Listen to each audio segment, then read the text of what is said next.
इस खबरनामे में जमरूदा Bano martial art में कमा रही हैं नाम और साक्षी शर्मा ने JKAS के इम्तिहान में हासिल की 118वीं रैंक।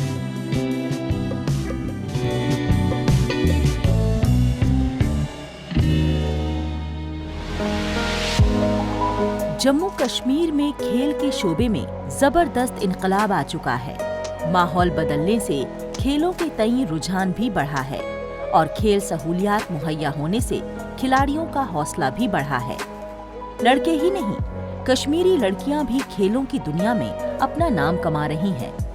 इसी कड़ी में बडगाम जिले के एक छोटे से गांव अरिपंथन की रहने वाली जमरूदा बानो का नाम लिया जा सकता है, जो कि मार्शल आर्ट्स की दुनिया में अब काफी मशहूर हो चुकी हैं। मार्शल आर्ट खेल रही हूँ, मिक्स्ड मार्शल आर्ट। मुझे बहुत शौक था मार्शल आर्ट खेलने का, क्योंकि वहाँ मार्शल आर्ट में खुद की सेफ्टी होती है। जब मार्शल आर्ट खेलते हैं तब बहुत खुद को ये होती है कि मुझे किसी का डर नहीं रहता है कि मैं मार्शल आर्ट खेलती हूँ। और मेरा क्वालिफिकेशन है 12th पास, मैं नॉन मेडिकल मेरा सब्जेक्ट था। और मैंने स्टार्ट किया था 12th में मागाम में, जो government girls high secondary Magam में है, मैंने वहीं पे स्टार्ट किया है। और मेरा सपोर्ट बहुत ज़्यादा मेरा पिता का रहा।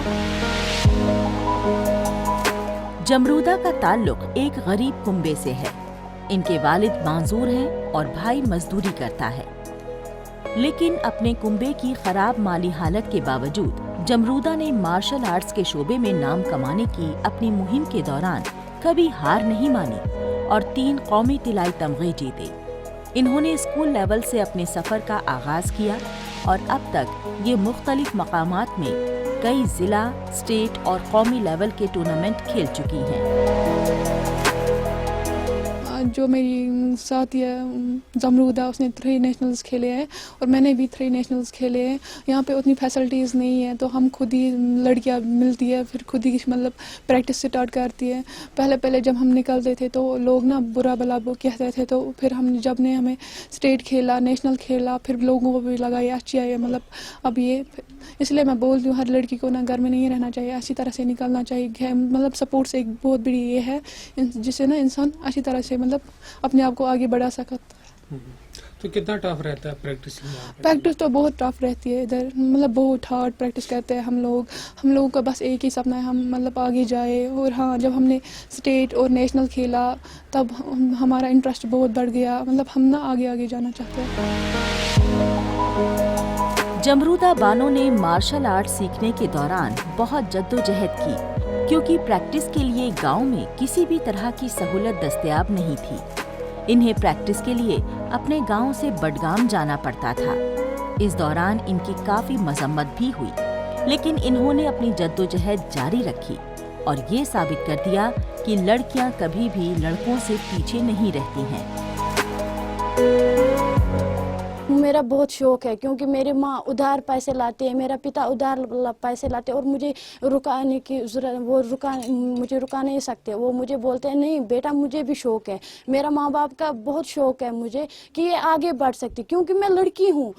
इसलिए क्योंकि ज़्यादातर गाँव में लड़कियों को घर में ही बिठाते हैं, घर का काम करवाते हैं। इसलिए मुझे शौक है कि घर से बाहर निकल सकूँ, कि घर के बाहर खुद का भी सेफ्टी करूँ, किसी और लड़की को भी। मैं बहुत सारी लड़कियों को भी ट्रेनिंग देती हूँ कि आप भी आगे आ जाओ, आप भी सीखो कि बहुत सारी दिक्कतें होते हैं, जैसे ड्रग्स की दिक्कतें हैं, जैसे और कुछ नशावर की दिक्कतें हैं, उनमें मत जाओ, उनके पास मत जाओ। आप मार्शल आर्ट में आ जाओ और मार्शल आर्ट खेलो। ये बहुत अच्छी है, क्योंकि इससे माइंड बहुत अच्छा रहता है और फिजिकली फिटनेस भी रहता है और कोई दर्द भी नहीं रहता है, क्योंकि जब फिजिकली फिट हो और माइंड भी सेट रहता है और खुद को भी सेफ्टी है।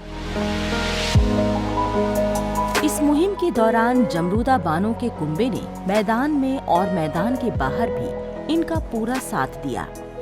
आज जब जमरूदा एक कामयाब खिलाड़ी के तौर पर उभर चुकी हैं, तब उन्होंने सभी के वालिदैन से अपील की है कि वो अपनी लड़कियों को खेलों में ताउन दें, ताकि वो अपनी काबिलियत दिखा सकें। जमरूदा बानो अब कौमी और ओलंपिक लेवल के मुकाबलों समेत दीगर इवेंट्स में शिरकत करने का मंसूबा बना रही हैं।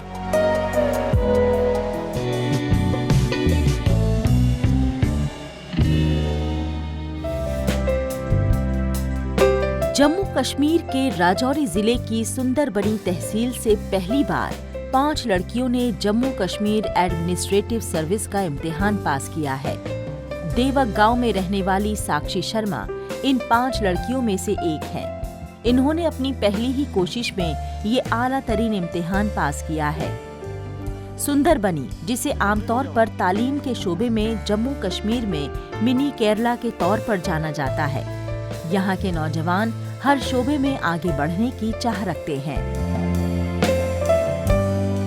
मेरी बेटी ने केएस में सिलेक्शन हुई है और मुझे इतनी प्राउड फील हो रहा है कि वो मैं बयान नहीं कर सकता कि आज हमारे ये सुंदरबनी तहसील में, सुंदरबनी के 2 किलोमीटर के सराउंडिंग में 5 बेटियों ने जे क्वालिफाई किया है। इससे पहले एमबीबीएस की लिस्ट आई थी, उसमें 4 बेटियों ने किया था, वो भी गांव की थी, एक हमारे गांव हत्थल की थी। तो ऐसे ही बेटियों पर प्राउड करना चाहिए। जो लोग सोचते हैं कि बेटी पराई इमानत है, ऐसा नहीं सोचना चाहिए, ऐसा कभी भी माइंड में नहीं आना चाहिए। मेरा यही मैसेज है। यही तो सबसे बड़ी खुशी की बात है कि 5 लड़कियां यहाँ से सिलेक्ट हुई हैं। ये सही में हिस्ट्री क्रिएट कर रही हैं। आपने कहीं भी सुना होगा 5 लड़कियां एक ही एरिया से, ये बहुत बड़ी बात होती है। जब 187 टोटल है, उसमें से 5 तो सिर्फ सुंदरबनी के हैं और वो भी सिर्फ लड़कियां। पहाड़ी इलाके में रहने वाली साक्षी शर्मा ने अपनी बुनियादी तालीम सुंदरबनी तहसील से हासिल की। ये 10वीं जमात तक new public high secondary school Sundarbani में पढ़ी। 12वीं government girls higher secondary school Sundarbani से की। इन्होंने prime minister special scholarship scheme for students of JNK के तहत दिल्ली यूनिवर्सिटी के Delhi college of arts and commerce से BA ऑनर्स हिस्ट्री में ग्रेजुएशन की। इन्होंने अपनी पोस्ट ग्रेजुएशन भी हिस्ट्री में की। प्रिपरेशन मेरी 2019 से स्टार्ट होती है, मेरे कॉलेज के फाइनल ईयर से, जब मैंने इसके बारे में सोचा और मैंने दिल्ली में एक कोचिंग इंस्टीट्यूट ज्वाइन किया था। लेकिन 2020 में कोरोना के कारण वो कोचिंग तो अधूरी रहेगी, बट हाँ, मैंने अपनी सेल्फ स्टडी करी उसके बाद। और अभी 2020 में मैंने अटेम्प्ट दिया था फर्स्ट, जो अभी रिज़ल्ट आया है रिसेंटली इन 2023, और इसमें मेरी रैंक 118 आई है। कोरोना वबा के बाइस दुनिया की तरह साक्षी शर्मा की जिंदगी में भी तमाम परेशानियां आई हैं, लेकिन इन्होंने हार नहीं मानी और अपने टारगेट को हासिल किया। साक्षी का ज्यादा फोकस ऑनलाइन पढ़ाई पर रहा। इन्होंने मुसलसल ऑनलाइन अखबार पढ़े। इन्होंने कुंबे वालों से जम्मू से किताबें और मैगजीन्स मंगवाकर पढ़ी। साक्षी अब UPSC के लिए तैयारी करेंगी। हाँ, मेरे 2019 से, जैसे मैंने बताया, मेरा सफ़र शुरू होता है कोचिंग से। तो उस टाइम पे मेरी कॉलेज के साथ मेरी कोचिंग चल रही थी। उसके बाद 2020 में जब लॉकडाउन आया तो मैं घर पे ही थी, और फिर जैसे उसी टाइम पे JKPSC की पोस्ट भी आई थी काफ़ी टाइम बाद। तो मैं थोड़ा मोटिवेट फील होने लगा कि चलो ये मौका है मेरे पास कि JKPSC ने भी पोस्ट निकाली है, क्योंकि अभी थोड़ा सा बीच में गैप आ जा रहा था कि पहले 16 में था, फिर 18 में, फिर 21 में। तो उस टाइम पे मैं जस्ट एलिजिबल ही हुई थी, आई वॉज 21। तो मैंने फॉर्म लगा दिया। लॉकडाउन की वजह से मैं बताना चाहूँ, लॉकडाउन मेरे लिए ब्लेसिंग इन डिस्गाइज है कि मुझे काफ़ी मौका मिला उसमें खुद पढ़ने के लिए। जैसे मेरी ज़्यादातर मास्टर्स जो है वो ऑनलाइन ही बीती है, तो मुझे वो टाइम भी मिला जो मेरा नॉर्मली अगर मैं होती रेगुलर मास्टर्स में मेरे को ट्रैवलिंग में जाना पड़ता, बट वो मेरा टाइम सेव हुआ, तो मैं घर पे रह के ही पढ़ती थी। साक्षी शर्मा के वालिद देवक पंचायत के सरपंच हैं। साक्षी की कामयाबी पर इनके घर पर सैकड़ों लोग, जिनमें इनके आस पड़ोस वाले दोस्त और रिश्तेदार शामिल थे, मुबारकबाद देने के लिए पहुंचे। इनके वालिद को सैकड़ों फोन कॉल्स के जरिए भी मुबारकबाद मिली। साक्षी शर्मा ने संजीदा और सादी जिंदगी बिताई और तालीम पर फोकस रखा। इन्होंने 10 से 12 घंटे नहीं बल्कि 5 से 6 घंटे ही पढ़ाई की और पूरा कंसंट्रेशन अपने गोल्स पर रखा।